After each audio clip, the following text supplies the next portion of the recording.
Hello guys. तो भाई साहब, ये सारे जो वर्ड्स आपको स्क्रीन पे दिख रहे हैं, आप कुछ भी कर लीजिए। आईएएस आईपीएस जैसे टॉप जो ब्यूरोक्रेटिक इंटरव्यू हो जाता है, या तो फिर न्यूज़पेपर हो गया, इन सारी जगहों पे आपको ये दिखेंगे।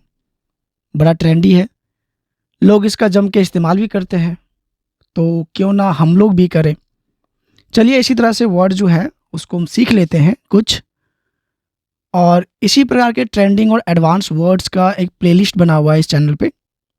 आप विजिट कीजिए, देखिए, एंड जो भी एडवांस सेंटेंस वर्ड्स हैं उसको सीखिए। तो पहला वर्ड है हमारा इंसेंटिव। कोई भी चीज़ जो आपको मोटिवेट करे, इनकरेज करे, हम उस चीज़ को इंसेंटिव बोलेंगे। जैसे कि पैसा हो सकता है वो आपको मोटिवेट करे काम करने के लिए, कोई रिवॉर्ड हो गया, ओके, कोई प्रॉफिट है जो आपको लगातार इनकरेज कर रहा है, तो उसको हम कहते हैं इंसेंटिव, उस पैसे को, उस रिवॉर्ड को।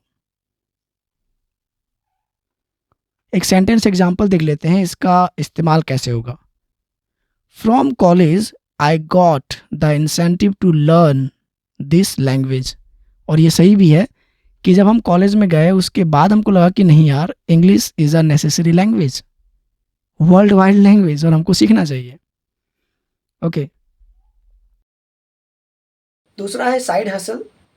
जो आपका प्राइमरी जॉब है, जिससे आपका मंथली सैलरी आता है, उसके अलावा भी अगर पैसे जनरेट करना हो तो साइड से कोई काम कर सकते हैं।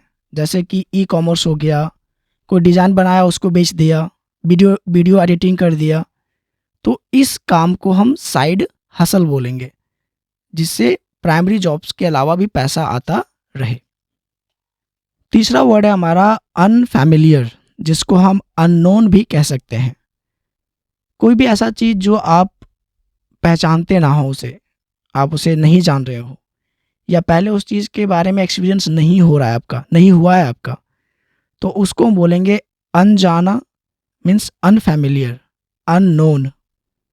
जैसे कि एक सेंटेंस एग्जांपल हो सकता है, I am unfamiliar with this author. ये जो लेखक है, हम इससे अपरिचित हैं, इसको हम नहीं जानते हैं। चौथा वर्ड है हमारा क्योस, जिसको कहते हैं अव्यवस्था या तो फिर उथल पुथल मचना। जैसे कि अगर कोई भी शहर में प्रोटेस्ट हो रहा है तो उसमें अव्यवस्था फैल जाती है, जैसी चीज़ें होनी चाहिए वैसा नहीं हो रहा है, तो उसको कहते हैं एओटिक सिचुएशन। इसका एक एग्जांपल देख लेते हैं सेंटेंस में, कैसे हम इसको यूज कर सकते हैं। The protest caused chaos through out the city. जो प्रोटेस्ट था उसकी वजह से पूरे सिटी में क्या हो गया, उथल पुथल हो गया, अव्यवस्था फैल गया। जो पांचवा वर्ड है वो है प्रोक्रेस्टिनेशन। कोई ऐसा काम हो जो आपको लगे कि ये इम्पोर्टेंट है करना, ऑलराइट, एंड उसको जानते हुए भी अननेसेसरली आप उसको डिले कर रहे हैं या पोस्टपोन कर दे रहे हैं, उसको नहीं कर रहे हैं, मतलब उस काम को आप प्रोक्रेस्टिनेट कर रहे हैं, और इसका बैड इफेक्ट पड़ सकता है, ये आपको पता है, और वो काम अभी हो भी सकता है और आप जानबूझ करके उसको टाल मटोल कर रहे हैं, तो उसको कहते हैं प्रोक्रेस्टिनेट करना। इसका सेंटेंस एग्जांपल देख लेते हैं कि procrastination causes loss of opportunity. जाहिर सी बात है कि आप अगर मेहनत अभी नहीं कर रहे हैं तो जो भी अपॉर्चुनिटी आने वाली है वो आप खो देंगे, राइट। नेक्स्ट वर्ड है हमारा इंटेंगल्ड। इंटेंगल्ड मतलब होना कि उलझा पड़ा हुआ होना, कि जैसे कि एक धागा है बहुत लंबा, और वो अगर उसको हम अच्छे प्रकार से समेट के ना रखें तो वो उलझ जाता है आपस में, तो वो इंटेंगल्ड हो गया है। ओके। सेंटेंस एग्जांपल हो सकता है इसका कि I got entangled in all of these unnecessary talking.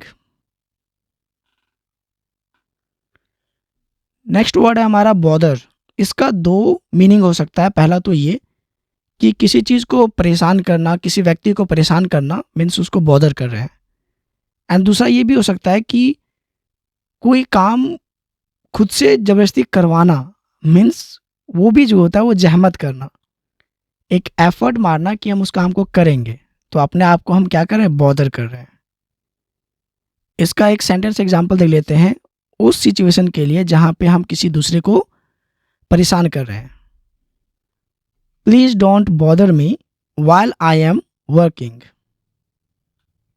Next sentence example देख लेते हैं उस सिचुएशन के लिए जहां पे हम खुद से एफर्ट करना चाह रहे हैं। I don't know why he even bothers to study if he is not going to take the exam. Okay, बड़ा गर्मी हो रही है, राइट? तो मिलते हैं कुछ नए वीडियो में।